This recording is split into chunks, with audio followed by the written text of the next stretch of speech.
പാലക്കാട് മുണ്ടൂര് കണ്ണാടൻ ചോലയിൽ കാട്ടാന ആക്രമണത്തിനിരയായ അലന്റെ മൃതദേഹം പോസ്റ്റ്മോർട്ടത്തിന് ശേഷം ബന്ധുക്കൾ ഏറ്റുവാങ്ങി. പാലക്കാട് സ്വകാര്യ ആശുപത്രിയിൽ സൂക്ഷിച്ചിരിക്കുന്ന മൃതദേഹം നാളെ മൈലം പുള്ളിയിലെ സെമിത്തേരിയിൽ സംസ്കരിക്കും. കഴിഞ്ഞ 2 ദിവസമായി സ്ഥലത്ത് തമ്പടിച്ചിരുന്ന ആനയാണ് അലന്റെ ജീവനെടുത്തത്.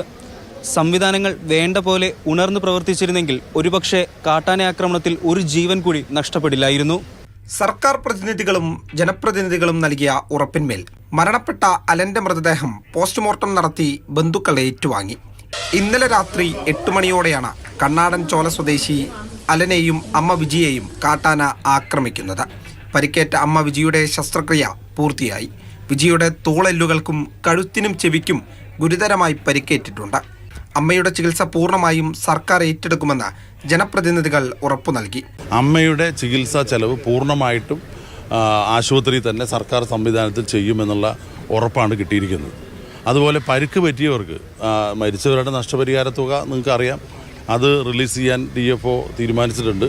അടിയന്തര ധനസഹായമായി 5 ലക്ഷം രൂപയും അമ്മയുടെ ചികിത്സയ്ക്കായി 1 ലക്ഷം രൂപയും ഇന്ന് തന്നെ കൈമാറും. നിലവിലത്തെ സാഹചര്യം അനുസരിച്ച് 5 ലക്ഷം രൂപ ഇന്ന് തന്നെ ചെക്ക് കൊടുക്കും. അതുപോലെ ചികിത്സയുടെ ഭാഗമായിട്ട് 1 ലക്ഷം രൂപയ്ക്കുള്ള ചെക്കും ഇന്ന് തന്നെ കൊടുക്കുന്നുണ്ട്. പിഴവ് സംഭവിച്ചിട്ടില്ല എന്ന നിലപാട് തന്നെയാണ് വനം വകുപ്പിന്.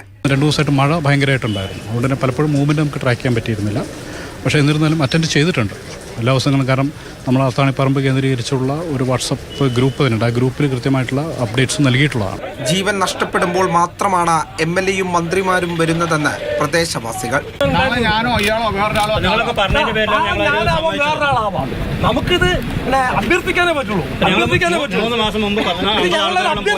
ഫോറസ്റ്റുകാർക്ക് പരിമിതികളുണ്ടെന്ന് മലമ്പുഴ MLA A. പ്രഭാകരൻ. തന്നാൽ കഴിയുന്ന രീതിയിൽ RRTക്ക് MLA ഫണ്ടിൽ നിന്നും വണ്ടി വാങ്ങിക്കൊടുത്തിട്ടുണ്ടെന്നും MLA വ്യക്തമാക്കി. സ്വാഭാവികമായും ആന എന്ന് പറയുമ്പോൾ ഉള്ളിൽ കയറ്റി വിട്ടാലും അത് പോകുന്നില്ല. അത് അനാസ്ഥ എന്ന് പറഞ്ഞാൽ അവർക്ക് പരിമിതമായ സ്റ്റാഫ്, പരിമിതമായ സൗകര്യം, ഇതൊക്കെ വെച്ചിട്ടാണ് അവരിത് ചെയ്യുന്നത്. ഞാൻ അതുകൊണ്ടാണ് പറഞ്ഞത്, എന്നാലാകുന്നത് എന്താണെന്ന് ചോദിച്ചാൽ ഒരു വാഹനം വാങ്ങിക്കൊടുക്കലാണ്. ആ വാഹനം വാങ്ങിക്കൊടുത്തിട്ടുണ്ട്, അത് ഉപയോഗിക്കണമുണ്ട് അവർ. ഇനിയൊരു ജീവൻ കൂടി നഷ്ടപ്പെടാതെ സംരക്ഷിക്കണം. സർക്കാർ സംവിധാനങ്ങൾ ഉണർന്ന് പ്രവർത്തിച്ചേ മതിയാവൂ.